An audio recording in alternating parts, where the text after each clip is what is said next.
Hello, welcome. Let's look at this question 8B of NOV-DEC 2024. A solid cylinder and a sphere has a same radius, which is the r centimeter. The total surface area of the cylinder is thrice as large as the surface area of the sphere. So you have to find the ratio of the volume of the cylinder to the volume of the sphere. So we have two parameters being mentioned here, surface area and the volume. So let's take it one by one. If I take a cylinder, we say the radius is going to be r centimeter. If I take a sphere, I think this looks like a sphere enough. Then the radius is also going to be r centimeter. They have the same value. So if it is 10, this is 10. Then the next thing to think about is the total surface area. Total surface area of a cylinder.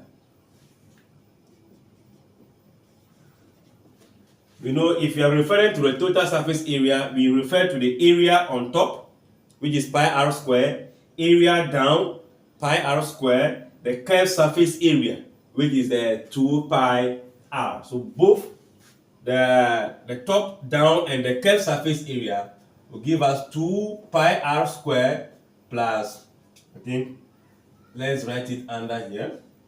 This becomes 2 pi r square plus 2 pi r h for the surface area of a cylinder. It's a solid, so top and down added to it.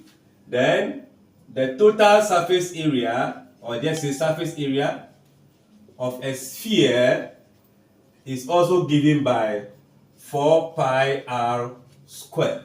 How these formulas are derived, I think if you check my playlist on YouTube, under the title Menstruation 2, you'll be able to learn how the formulas are derived. So we have this.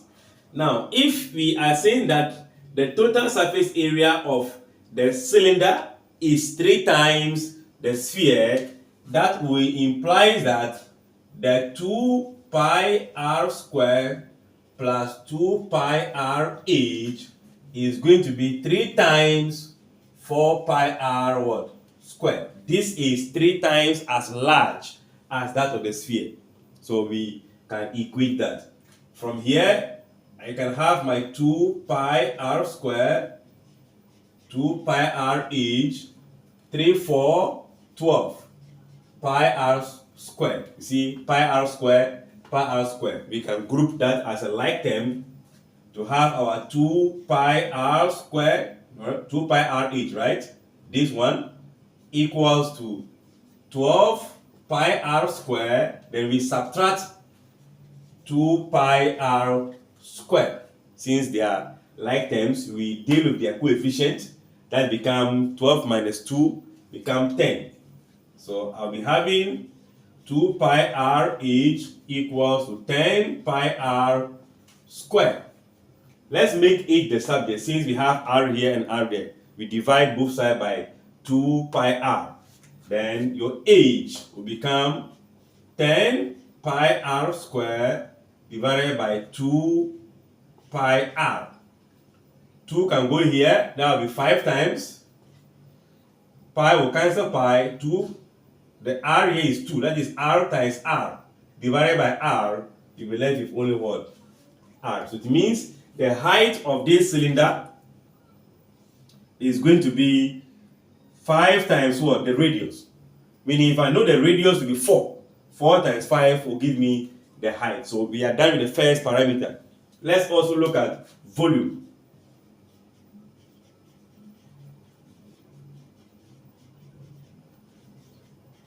Volume of a cylinder. Cylinder is also a prism. So we find the area of the base times the height. And area of the base is going to be pi r square times the height, that is pi r square what? H. Then volume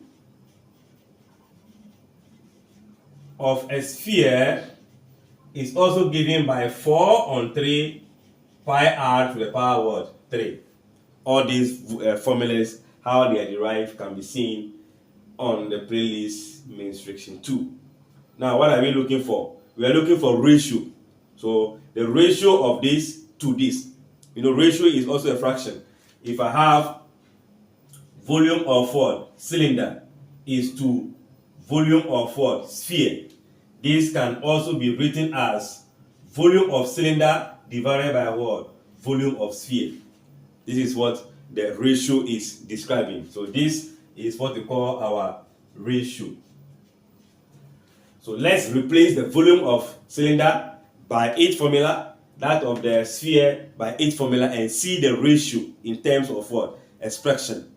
As is going to have the same RR and those things being cancelled out. So from here, I'll be having the pi r square h divided by 4 on 3, then pi r to the power of what? 3. Remember, if we are cancelling the pi with pi, r square with r cubed, we can use the laws of indices. This is 2, this is 3, so these 2 will cancel, the 2 remaining 1. Then I'll be left with only h on top, 4 on 3, then r. Remember, this is also double division, division. So this 3 goes up to multiply. That gives us 3h on 4r. We have to recall that h is equals to 5r. So that will also mean that I'll be having 3h, which is now 5r divided by 4r. That means 3, 5, 15, r cancel, divided by what? 4. Therefore, the ratio is now going to be 15:4. It's a ratio. This is also ratio, but it's more or less like a fraction than being in this form. So this is the ratio we are looking for. So the ratio for the volume of the sphere cylinder to that of the volume of the sphere will be 15:4. I guess this is clear. Like, share, comment, and subscribe.